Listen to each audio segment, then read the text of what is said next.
ইসিজির আমি শেষ ক্লাসটি রেকর্ড করছি।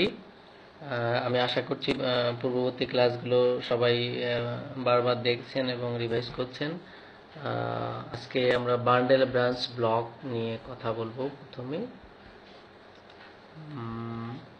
তো আসলে বান্ডেল ব্রাঞ্চ ব্লক বুঝতে গেলে আসলে আমাদেরকে কয়েকটা বেসিক যেটা আমাদের থাকতেই হবে সেটা হচ্ছে যে আমাদের যে ইন্টারভেন্ট্রিকুলার সেপ্টামটা থাকে সেটা নর্মালি বাম দিক থেকে ডান দিকে ডিপোলারাইজড হয়। তার মানে হচ্ছে যে একটা ইম্পালস যখন ইন্টারভেন্ট্রিকুলার সেপ্টামে আসে তখন এটার ডিপোলারাইজেশন লেফট থেকে শুরু হয়ে it's directed towards the right side হয়। আর আমরা জানি যে একটা ইম্পালস যখন কোনো লিডের দিকে মুভ করে তখন সেখানে পজিটিভ ডিফ্লেকশন হয়, এবং যখন কোনো একটা ইম্পালস কোনো লিড থেকে দূরে সরে যায় সেখানে নেগেটিভ ডিফ্লেকশন হয়। তো আমরা ওভারঅল আসলে সবাই জানি যে রাইট বান্ডেল ব্রাঞ্চ ব্লক হলে আর প্যাটার্ন হয় V1 এবং V2-তে এবং হোয়াইট কিউআরএস কমপ্লেক্স হয়। তো আমি আজকে একটু বোঝানোর চেষ্টা করব যে আসলে কেন এই জিনিসটা হয়। তো আসলে আমরা একটু বেসিক আরও দেখি যে আসলে এই বান্ডেল ব্রাঞ্চ ব্লক এটা আসলে কি জিনিস। তো আমরা জানি এটা এসএ নোড, এখান থেকে একটা ইম্পালস তৈরি হওয়ার পরে সেই ইম্পালসটা রাইট ইট্রিয়ামকে ডিপোলারাইজ করে, এরপর তিনটা পাথ হয়ে anterior, middle and posterior internal track দিয়ে এবি নোডে আসে এবং এটা ব্যাকম্যানস বান্ডেল দিয়ে লেফট ইট্রিয়ামে যায়। এরপর এভি নোড থেকে ইম্পালসটা বান্ডেল অফ হিজে আসে, বান্ডেল অফ হিজ থেকে তারপর এটা রাইট ব্রাঞ্চ এবং এটা লেফট ব্রাঞ্চে যায়। তো এখন যদি কোনো কারণে এই দিকে রাইট বান্ডেল ব্রাঞ্চটা ব্লক হয় অথবা লেফট বান্ডেল ব্রাঞ্চটা ব্লক হয়, তাহলে আমরা দেখতে পাচ্ছি যে যদি রাইট বান্ডেল ব্রাঞ্চটা ব্লক হয় তাহলে ইম্পালস এসএ নোডে যে ইম্পালসটা তৈরি হচ্ছে সেটার রাইট ভেন্ট্রিকুলার মাসেলে আসতে পারবে না। তাহলে রাইট ভেন্ট্রিকুলার মাসেল যদি ইম্পালস না আসে সেক্ষেত্রে রাইট ভেন্ট্রিকুলার মাসেল থেকে একটা একটোপিক ইম্পালস তৈরি হবে, সেই ইম্পালসটা রাইট ভেন্ট্রিকলকে কন্ট্রাকশন করাবে। তো এটা একটা হচ্ছে বিষয়। এবং ঠিক তেমনিভাবে যদি দেখা যায় যে এই লেফট বান্ডেল ব্রাঞ্চটা ব্লক হয় তাহলে এই লেফট ভেন্ট্রিকলে কোনো ইম্পালস আসবে না, সেক্ষেত্রে এই লেফট ভেন্ট্রিকল একটা ইম্পালস মাসেলগুলো একটা একটোপিক ইম্পালস তৈরি করবে যেটা দিয়ে এটা লেফট ভেন্ট্রিকলটা কন্ট্রাক্ট করবে। তো এখন আমরা যদি দেখি যে রাইট বান্ডেল ব্রাঞ্চ ব্লক হলে আসলে কি হচ্ছে, no conduction through right bundle branch, এটা তো আমরা বুঝলামই। So septum depolarised from left to right normally, এই যদি এই রাইট বান্ডেল ব্রাঞ্চটা ব্লক থাকে সেপ্টামটা এই বাম দিক থেকে ডান দিকে ডিপোলারাইজ হবে। আমি একটু বলছি যে এই ক্রসটা আসলে এখানে হবে না, এটা রাইট বান্ডেলের ব্রাঞ্চের উপরে হবে, এটা ভুল করে লেফটের উপরে গেছে। তো যদি এই এটা ব্লক থাকে তাহলে ইম্পালসটা লেফট থেকে রাইটের দিকে ডিপোলারাইজড হবে ইন্টারনাল সেপ্টামটা। সো যদি এইদিকে আসে তাহলে V1 লিডের দিকে ইম্পালসটা আসছে, সুতরাং V1 লিডে একটা পজিটিভ ওয়েভ হবে, that is the R wave.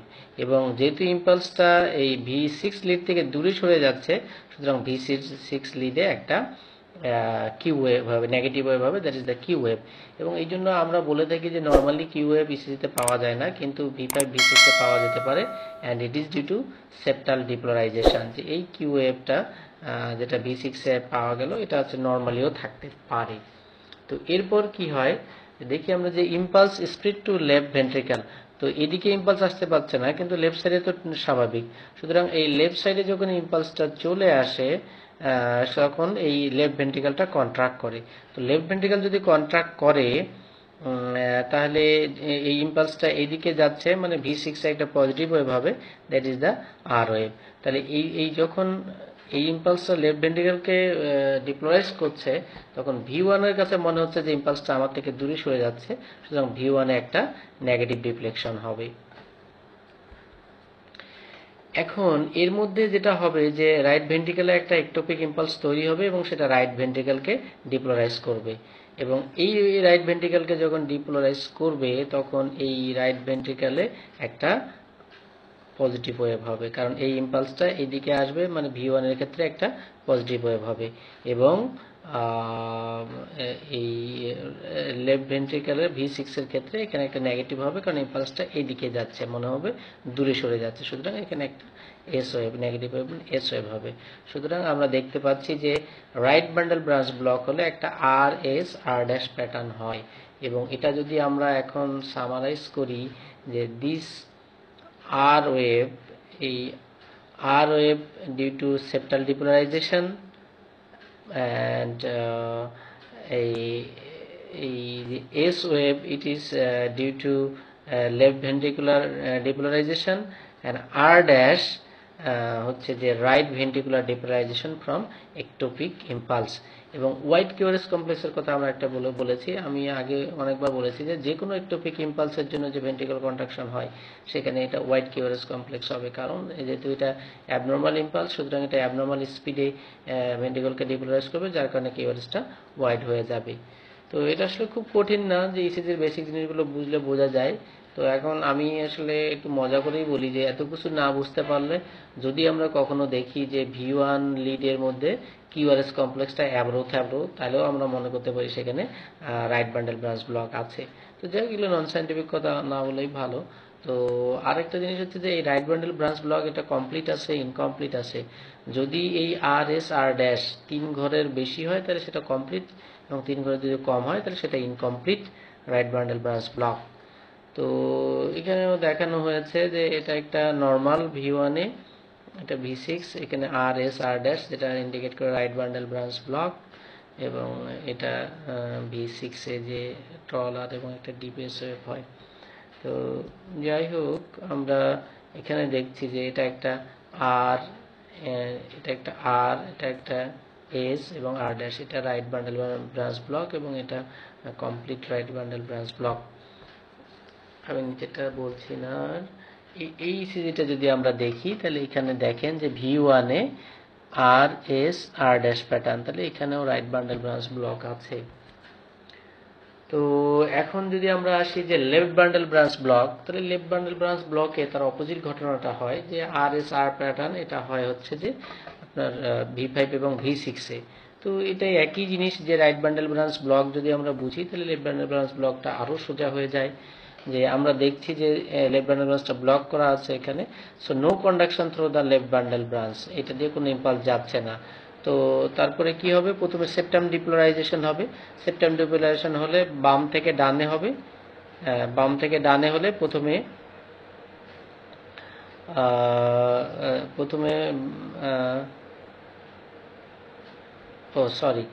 যেহেতু লেফট বান্ডেল ব্রাঞ্চ ব্লক, সুতরাং সেপ্টামটা তো বাম থেকে ডানে ডিপোলারাইজ হতে পারবে না, সুতরাং এটা উল্টায় যাবে, এটা ডান থেকে বামে হবে, কারণ নর্মালি ইন্টারভেন্ট্রিকুলার সেপ্টামটা লেফট বান্ডেল ব্রাঞ্চ ব্লক থেকে ডিপোলারাইজ হয়। তো যেহেতু লেফট বান্ডেল ব্রাঞ্চটা ব্লক হয়ে আছে, সুতরাং রাইট বান্ডেল ব্রাঞ্চ দিয়ে ইন্টারভেন্ট্রিকুলার সেপ্টামটা ডিপোলারাইজ হবে এবং it will be from left to right. তো লেফট টু যদি রাইট হয় তাহলে V1 থেকে মনে হবে ইম্পালসটা দূরে সরে যাচ্ছে, সুতরাং এখানে একটা নেগেটিভ ওয়েভ হবে এবং V6 এ একটা স্মল পজিটিভ আর হবে। তো এরপর কি হবে, রাইট ভেন্ট্রিকলে ইম্পালসটা সরিয়ে যাবে, দ্যাট ইজ রাইট ভেন্ট্রিকল ডিপোলারাইজ হবে বা কন্ট্রাকশন হবে, সুতরাং এখানে V1 এ একটা আর ওয়েভ হবে এবং V6 এ একটা নেগেটিভ ওয়েভ হবে, কারণ যখন রাইট ভেন্ট্রিকল কন্ট্রাক্ট করবে ইম্পালসের মনে হবে এটা রাইট ভেন্ট্রিকলে V1 এর দিকে যাচ্ছে এবং V6 থেকে মনে হবে দূরে সরে যাচ্ছে, সুতরাং এখানে একটা নেগেটিভ ওয়েভ হবে। তো এরপর কি হবে, যে লেফট ভেন্ট্রিকল আবার একটা একটোপিক ইম্পালস তৈরি করবে, সেটা দিয়ে লেফট ভেন্ট্রিকলটা কন্ট্রাক্ট করবে। এই লেফট ভেন্ট্রিকল কন্ট্রাক্ট করার জন্য V6 এ একটা পজিটিভ ওয়েভ হবে এবং V1 এ একটা নেগেটিভ ওয়েভ হবে। তাই দেখা গেল যে এখানে আর প্যাটার্ন হবে V6 এ। সো এটা হচ্ছে লেফট বান্ডেল ব্রাঞ্চ ব্লক, এটা খুবই সোজা আমার মনে হয়। যেখানে দেখতে পাচ্ছেন যেখানে একটা R dash pattern left bundle branch block V6 এ। এটাও যদি আমরা দেখি, এটা V6 লিড, এখানে ভালো বোঝা যাচ্ছে না, এখানে ভালো বোঝা যাচ্ছে। তো আরেকটা জিনিস আমি একটু বলি যে আসলে আমরা যে লেফট বান্ডেল ব্রাঞ্চ ব্লক আমরা প্র্যাকটিক্যালি দেখি, সেখানে আসলে আর ড্যাশের চেয়ে হোয়াইট কিউআরএস কমপ্লেক্সটাই খুব বেশি হয়। যে দেখা যায় যে লিড 1 থেকে শুরু করে লিড 1, V5, V6 এগুলোতে এরকম হচ্ছে যে হোয়াইট কিউআরএস কমপ্লেক্সটা খুব ভালো বোঝা যায়। এবং কিছু জায়গায় এরকম দেখা যায় যে এই আরএসআর প্যাটার্নটা কিছু জায়গায় বোঝা যায়। তো কমন কজের যদি আমরা বলি, লেফট বান্ডেল ব্রাঞ্চ ব্লকের কমন কজই হচ্ছে ischaemic heart disease. Ischaemic heart disease is the main cause. আমি আর অন্যগুলো বলবো না, আপনারা দেখে নেবেন। কিন্তু বরাবর মানে স্বভাবতই যদি আমরা লেফট বান্ডেল ব্রাঞ্চ ব্লক ইসিজিতে পাই, আমরা মনে করবো পেশেন্ট ইসকেমিক হার্ট ডিজিজ আছে। এবং আপনারা জানেন যে new onset of LVV is an indication, মানে এটা ইন্ডিকেট করে তার একিউট এমআই আছে, এবং এটা দিয়ে আমরা থ্রোম্বোলাইসিসও করতে পারি যদি নিউ অনসেট এলভিভি হয়। তো এখন যদি এলবিবি থাকে তাহলে সেখানে নর্মালি এসটি ইলিভেশন থাকতে পারে, যার কারণে এলবিবি থাকলে এমআই কমেন্ট করাটা একটু ডিফিকাল্ট হয়ে যায়। তো তারপরেও কি কি ক্রাইটেরিয়া থাকলে আমরা করতে পারবো, তো এখানে বলছে যে যদি এসটি ইলিভেশনটা 5 মিলিমিটারের বেশি হয় ডিসকর্ডেন্ট লিডে, মানে ডিসকর্ডেন্ট লিড বলতে বোঝানো হচ্ছে যে আমরা V5 V6 কে বলছি যে এই লিডে এলবিবি চেঞ্জগুলো পাওয়া যায়, তাহলে এই দুটো লিড ছাড়া অন্য লিডগুলো হচ্ছে ডিসকর্ডেন্ট লিড। তো এই ডিসকর্ডেন্ট লিডে যদি এসটি ইলিভেশন 5 ঘরের বেশি হয় তাহলে আমরা একিউট এমআই বা ইনফেকশন বলতে পারবো। আর যদি কনকর্ডেন্ট লিডে যদি এসটি ইলিভেশন 1 ঘরের বেশি হয়, মানে V5 V6 যদি হয়, তাহলে আমরা এটাকে একিউট ইনফ্রাকশন বলতে পারবো। যেমন V2 তে এখানে দেখা যাচ্ছে যে এসটি ইলিভেশন এবং এটা 5 ঘর 10 ঘরের বেশি আছে, 5 ঘরের বেশি থাকলে আমরা এমআই বলতে পারি। V6 এখানে এসটি ইলিভেশন আছে, এখানে আমরা দেখছি যে 1 ঘরেরও বেশি আছে, সুতরাং এটাকে আমরা এমআই বলতে পারবো। তো লেফট ভেন্ট্রিকুলার এনলার্জমেন্ট বা এলভিএস এর অনেকগুলো ক্রাইটেরিয়া আছে। আমরা কমনলি যেটা ইউজ করি সেটা হচ্ছে যে যদি এস ইন V1 এবং আর ইন V5 আর V6 যদি 35 মিলিমিটারের বেশি হয়, তাহলেই আমরা লেফট ভেন্ট্রিকুলার হাইপারট্রফি বলবো। আমার মনে হয় একটাই মনে রাখা উচিত, অনেকগুলো মনে রাখলে আলটিমেটলি কোনোটাই মনে থাকবে না। তো এখানে আমরা দেখি যে আমরা বললাম যে S in V1 and R in V6, তো এখানে 1 2 3 4 5 6 7 8 প্রায় 8 ঘরের মতো আছে, তাহলে 5 8 40। তাহলে এই শুধু V6 দিয়ে যদি 40 ঘর হয়, তাহলে আমরা তো এমনি এটাকে এলভিএস বলতে পারি, আর এস যোগ করতে হচ্ছে না। এখানে দেখাচ্ছি আমি একটু, এটা একটা এস ওয়েভ। তবে অবশ্যই লেফট ভেন্ট্রিকুলার হাইপারট্রফি বা রাইট ভেন্ট্রিকুলার হাইপারট্রফি বা লো ভোল্টেজ ইসিজি কমেন্ট করার আগে আমাদেরকে ক্যালিব্রেশন দেখে নিতে হবে। তো রাইট ভেন্ট্রিকুলার হাইপারট্রফি এটা ডায়াগনোসিস করার আসলে একটা কমন জিনিস যদি আমরা মনে রাখি যে V1 এ আর এর চেয়ে এস বড় হয়, কোনো কারণে যদি V1 এ আর এর চেয়ে এস এর চেয়ে যদি আর বড় হয়, আর গ্রেটার দেন এস হয়, তাহলে আমরা রাইট ভেন্ট্রিকুলার হাইপারট্রফি বলতে পারবো। এছাড়াও আমরা যদি ক্রাইটেরিয়া বলি যে আর ইন V1 7 মিলিমিটার অথবা তার বেশি, অথবা আর ইন V1 এবং S in V5 or V6 যদি 10 ঘরের বেশি হয়, তাহলেই আমরা হচ্ছে রাইট ভেন্ট্রিকুলার হাইপারট্রফি বলতে পারবো। আমি আবারও রিপিট করছি যে যদি আর গ্রেটার দেন এস যদি হয়, তাহলেও আমরা বলতে পারবো যে এখানে রাইট ভেন্ট্রিকুলার হাইপারট্রফি আছে। তো এখানে এটা একটা V1 লিড, এখানে দেখেন যে আর বড়, এস অলমোস্ট নাই, সুতরাং এখানে রাইট ভেন্ট্রিকুলার হাইপারট্রফি আছে। এটা একটা ইসিজি দেখেন, আমরা V1 লিড এখানে দেখেন V1 এ আর অনেক বড়, এস নেই, সুতরাং এটা রাইট ভেন্ট্রিকুলার হাইপারট্রফি। অথবা যদি আমরা এদিকে দেখি যে 5 ঘর 10 ঘর 11 ঘর, তাহলে R in V1 plus S in V2 10 ঘরের বেশি, তো এটাই 10 ঘরের বেশি হয়ে গেছে, সুতরাং এটা রাইট ভেন্ট্রিকুলার হাইপারট্রফি। তো এখন আমরা ইসকেমিক হার্ট ডিজিজ বা মায়োকার্ডিয়াল ইনফ্রাকশন নিয়ে আমরা একটু কথা বলবো, যেটা আসলে আমাদের ইসিজিতে ডায়াগনোসিসের মেইন ইয়ে। তো আমরা যদি এখানে দেখি যে আসলে কি কি চেঞ্জেস হয় একটা রোগী যদি মায়োকার্ডিয়াল ইনফ্রাকশন হয়, তো এটা একটা নর্মাল ইসিজি। তো যদি শুরুতে first changes in ECG is ST elevation, এখানে এসটি ইলিভেশন হয়েছে, এবং এরপরে হয় যে কিউ ওয়েভ হয়, এবং এসটি ইলিভেশনটা আস্তে আস্তে কমতে থাকে, টি ওয়েভ ইনভার্সন হয়, এরপরে দেখা যায় যে পেশেন্টের এসটি ইলিভেশনটা নর্মাল হয়ে যায়, টি ওয়েভটা রিঅ্যাপিয়ার 1 থেকে 2 সপ্তাহের মধ্যে নর্মাল হয়ে যায়, বাট কিউ ওয়েভটা পারসিস্ট করে। সো এইখান থেকে যদি আমরা একেবারে মানে সামারি করি যে এমআই মানেই সেখানে কিউ ওয়েভ থাকবে, কিউ ওয়েভ যদি থাকে তাহলে অবশ্যই এটা এমআই। এখন এটা একিউট এমআই না রিসেন্ট এমআই না ওল্ড এমআই, এটা আমরা কিভাবে বুঝবো? যদি কিউ ওয়েভ থাকে এসটি ইলিভেশন থাকে তাহলে এটা একিউট এমআই, যদি কিউ ওয়েভ থাকে এসটি ইলিভেশন না থাকে টি ইনভার্সন থাকে দেন এটা রিসেন্ট এমআই, আর যদি কিউ ওয়েভ থাকে, এসটি এলিভেশন না থাকে, টি ওয়েভ নর্মাল থাকে, দেন এটা ওল্ড এমআই। তবে আরেকটা জিনিস আমি বলি যে যদি দেখা যায় যে কোনো রোগীর 1 বছর আগে এন্ট্রো এমআই হয়েছিল, তখন তার V1 থেকে V4 লিডে এসটি এলিভেশন ছিল, কিন্তু আজকে 1 বছর পরে আবারও আমরা দেখছি যে ওই V1 থেকে V4 এর মধ্যে এসটি এলিভেশন আছে, তাহলে আমরা এটাকে কি বলবো?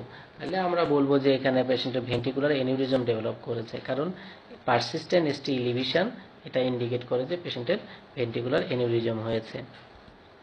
তো এগুলো আমি আর দেখাচ্ছি না কোন লিড কোন সারফেসকে ইন্ডিকেট করে, এগুলো হচ্ছে আমি আগেই বলেছি এবং এগুলো খুব ভালো করে আলোচনা হয়েছে, অনেকবার আলোচনা হয়েছে। তো এখন আমরা যদি দেখি যে এন্ট্রো এমআই, তো আপনারা দেখেন যে এখানে লিড 1 এখানে এসটি ইলিউশন আছে, লিড 2 এ নেই, লিড 3 তে এসটি ডিপ্রেশন আছে, এটা ডাউন স্লোপিং ডিপ্রেশন আমরা বলি, আমরা আগে লেকচারে বলেছি। এভিএল এও এসটি ইলিউশন আছে, আর V1 নেই, V2 V3 V4 V5 এগুলোতে আছে। সুতরাং এটা এন্টেরিয়র এবং ল্যাটারাল, হাই ল্যাটারাল, এন্টেরিয়র এবং হাই ল্যাটারাল। এন্টেরিয়র কেন বলছি? V2 V3 V4 এবং V5, এর জন্য এন্টেরিয়র এবং হাই ল্যাটারাল বলছি। 1 হচ্ছে এভিএল আছে, এখানে ভুল আছে, এটা acute anterior and high lateral micro infraction, এবং এটা কে সাপ্লাই দেয়? আমরা জানি যে লেফট এন্টেরিয়র ডিসেন্ডিং আর্টারি দেয়। তো এই সিজিটা যদি আমরা দেখি যে এখানে এসটি ডিপ্রেশন আছে এবং এটা ডাউন স্লোপিং ডিপ্রেশন, লিড 2 তে এসটি এলিভেশন আছে, 3 তে এসটি এলিভেশন আছে, এভিএল এ এসটি ডিপ্রেশন আছে ডাউন স্লোপিং, এবং এবিএফ এসটি এলিভেশন আছে। তো এইদিকে V2 তেও এসটি ডিপ্রেশন আছে। তো আমরা যদি দেখি 2, 3 এবিএফ এসটি এলিভেশন, সুতরাং এটা acute inferior MI. Acute inferior MI কেন এমআই বলছি? কিউএফ আছে, তাহলে এমআই, এসটি ইলিউশন, তাহলে একুট ইনফ্রারেড এমআই। আর এই যে আমরা এসটি ডিপ্রেশনগুলো দেখছি যে লিড 1 এ আছে, এভিএল এ আছে, V2 তে আছে, তো এই জিনিসগুলোকে বলা হয় যে রিসিপ্রোকাল চেঞ্জ, মানে একদিকে এসটি ইলিউশন হলে ওটার যে রিসিপ্রোকাল যে লিডগুলো আছে সেখানে এসটি ডিপ্রেশন দেখাবে আর কি। তো এটা যেহেতু ইনফিরিয়র এমআই, সুতরাং আমরা জানি inferior surface is supplied by the right coronary artery, so এখানে রাইট কর্নার আর্টারিতে কোনো ব্লকেজ হয়েছে। তো এখন আমরা যদি এই ইসিজিটা দেখি, যে এটা দেখছি যে লিড 2 এখানে একটা কিউ আছে, লিড 3 তে কিউ আছে, লিড এভিএ কিউ আছে, সুতরাং আমরা বলবো যে এখানে পেশেন্টের এমআই আছে। তো এখন যদি দেখি কোনো এসটি এলিভেশন আছে, নেই, এসটি এলিভেশন নেই, টি ইনভার্সন আছে, টি ইনভার্সন নেই, সুতরাং এটা একটা ওল্ড ইনফিরিয়র এমআই। তো এগুলো আমি আর দেখাচ্ছি না, এগুলো আমরা সবাই জানি, এটা একটা দেখাচ্ছি না আমি। রাইট ভেন্ট্রিকুলার ইনফ্রাকশন হলে সাধারণত আমরা বলছি যে আসলে রাইট ভেন্ট্রিকুলার ইনফ্রাকশন আমরা যে ইসিজি করি সেগুলোতে বোঝা একটু ডিফিকাল্ট, এর জন্য আলাদা করে রাইট সাইডে V3 V4 লিড লাগিয়ে আবার ইসিজি করতে হয়, তা না হলে এটা বোঝা যায় না। এটা এখানে দেখানো হয়েছে যে এখানে এসটি এলিভেশন আছে, যে V3 রাইট মানে চেস্ট লিডের 3 এবং 4 নাম্বারকে ডাইন সাইডে বসিয়ে আবার ইসিজি করানো হয়েছিল এখানে। তো আমি এটা আর বলছি না। ট্রু পোস্টেরিয়র এমআই হলে ইসিজি ক্রাইটেরিয়া কি হবে? তো এটা আমি বলেছিলাম যে নর্মালি V1 লিডে আর বড় হয় না, এস বড় হয়। কোনো কারণে যদি V1 লিডে আর বড় হয় এবং এই রোগীর যদি দেখা যায় যে চেস্ট পেইন থাকে, তাহলে আমাদেরকে ট্রু পোস্টেরিয়র এমআই চিন্তা করতে হবে। আদারওয়াইজ আমরা যদি আর বড় হয়, আমরা রাইট ভেন্ট্রিকুলার হাইপারট্রফি, ডেক্সট্রোকার্ডিয়া, তারপরে রাইট বান্ডেল ব্রাঞ্চ ব্লক, এগুলো আমরা চিন্তা করতে পারি। কিন্তু যদি দেখা যায় যে V1 এ আর বড় কিন্তু রোগীর চেস্ট পেন আছে, তাহলে আমরা চিন্তা করতে হবে যে ট্রু পোস্টেরিয়র এমআই কিনা। তো বাইফেজিক টিওয়েভ, এটা একটা টার্ম আছে যে biphasic T waves are frequently associated with ischaemia and acute coronary syndrome. এগুলো ইউজুয়ালি V1 থেকে V3 লিডে দেখা যায়, এবং এটা কোরিলেট করে লেফট এন্টার ডিসেন্ডিং আর্টারি ডিজিজের সাথে, এবং সামটাইমস এটাকে ভিলেন সিনড্রোম বা উইলেন সিনড্রোমস বলা হয়। যেমন দেখেন বাইফেজিক টিওয়েভ মানে টি এখানে উপরের দিকে আছে পজিটিভ, আবার নিচের দিকেও আছে নেগেটিভ। তো এটাই হচ্ছে যে বাইফেজিক টিওয়েভ।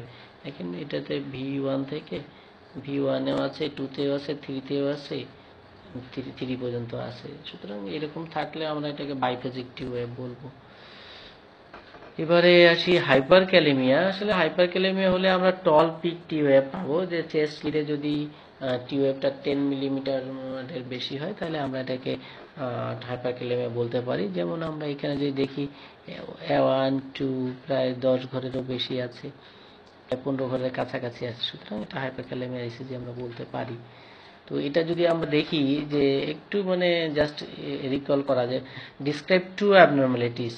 তো আমি বলেছি যে যখন আমরা একটা ইসিজি রিড আউট করবো তখন প্রথমে আমাদের ক্যালিব্রেশন দেখতে হবে, ক্যালিব্রেশন ঠিক আছে, এরপরে লিড 1 এ পি ওয়েভ মনে হচ্ছে ঠিকই আছে, কিউআরএস, তারপর পি ওয়েভ আমরা দেখবো লিড 2 এবং ভি1 এ কিউআরএস ঠিক আছে, এখানে কিউআরএসটা নেগেটিভ, এখানে পি ওয়েভটা টল আছে, দেখেন এখানে বোঝা যাচ্ছে না হয়তো আপনাদের, আমি কিছুটা বুঝতে পারছি যে টল টি আছে, কিউআরএস পজিটিভ, এখানে টল পিক টি আছে, তাহলে এটা পজিটিভ, এখানে কিউআরএস পজিটিভ, লিড 1 এ নেগেটিভ, সুতরাং রাইট অ্যাক্সিস ডেভিয়েশন আছে আর টল পিক টি আছে। তো এভিএল এ কিউআরএস নেগেটিভ, এখানেও পি টল আছে, ভি1 এগুলো নর্মাল আছে, ভি1 এ এগুলো নর্মাল আছে। সুতরাং দুইটা অ্যাবনর্মালিটিসের একটা হচ্ছে রাইট অ্যাক্সিস ডেভিয়েশন আর একটা টল পিক টি।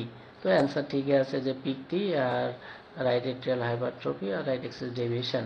তো এখানে যদি আমরা দেখি এখানে কি প্রবলেম আছে, আপনারা দেখেন এটা একটা পি ওয়েভ, এটা কিউআরএস, তো পি আর ইন্টারভ্যালটা কি মনে হচ্ছে এখান থেকে এই জায়গায়, তাহলে 5 ঘরেরও বেশি আছে, আমরা জানি 5 ঘরের বেশি হলেই সেটা পি আর ইন্টারভ্যাল প্রলং, এবং প্রত্যেকটাতেই প্রলং আছে পি আর ইন্টারভ্যাল, সুতরাং এটা হচ্ছে ফার্স্ট ডিগ্রি হার্ট ব্লক, যেটা diagnostic criteria of acute rheumatic fever. তো এইটা যদি আমরা দেখি যে ক্যালিব্রেশন ঠিকই আছে মোটামুটি। তো এখানে যদি আমরা একটু দেখি যে এই আর ওয়েভটা আসলে কখনো এরকম হয় না, এখানে একটা ওয়েভি আর ওয়েভ, যেখানে দেখা যাচ্ছে এখান থেকে এসে আবার বাঁকা হয়ে উপরে গেছে, তো তাহলে এখানে একটা ওয়েভি আর ওয়েভ আছে, মানে দুটো মনে হচ্ছে আর ওয়েভ, তো এটাকে বলা হয় ডেল্টা ওয়েভ আর কি। আর এখানে দেখেন পি আর ইন্টারভ্যালটা খুবই শর্ট, মানে পি আর ইন্টারভ্যাল একদম কাছাকাছি হয়ে গেছে। সো এরকম যদি থাকে তাহলে আমরা এটাকে ডাব্লিউবিডাব্লিউ সিনড্রোম বলি, এবং দুটো অ্যাবনর্মালিটিস হচ্ছে একটা ডেল্টা ওয়েভ আর একটা হচ্ছে শর্ট পি আর ইন্টারভ্যাল।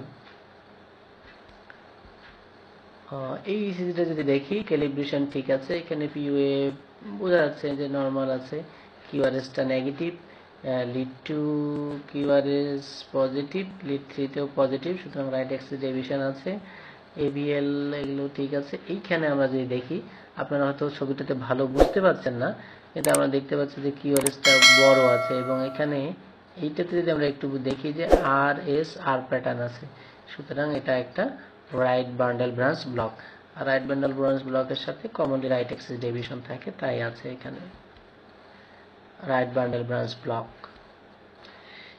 এখানে আসলে যদি আমরা এটা দেখি যে এটা একটা পি, এরপরে কিউআরএস নেই, আবার এখানে একটা পি আছে, এরপরে কিউআরএস আছে, এখানে পি আছে কিউআরএস নেই, এখানে একটা পি আছে, তারপরে কিউআরএস, এখানে পি কিউআরএস, মানে কোনোটার সাথে কোনোটার মিল নেই। কিন্তু যদি আমরা এখানে দেখি যে এই পি ইন্টারভ্যালগুলো নর্মাল আছে, আবার আর ইন্টারভ্যালগুলো নর্মাল আছে, তো এটা মানে হচ্ছে যে মানে পিপি ইন্টারভ্যাল নর্মাল, মানে এট্রিয়া অ্যাট্রিয়ামের মতো বিট করছে ইন্ডিপেন্ডেন্টলি, এবং আর ইন্টারভ্যালটা ইকুয়াল, মানে ভেন্ট্রিকেলের মতো বিট করছে, সুতরাং এটা একটা কমপ্লিট হার্ট ব্লকের একটা ইসিজি।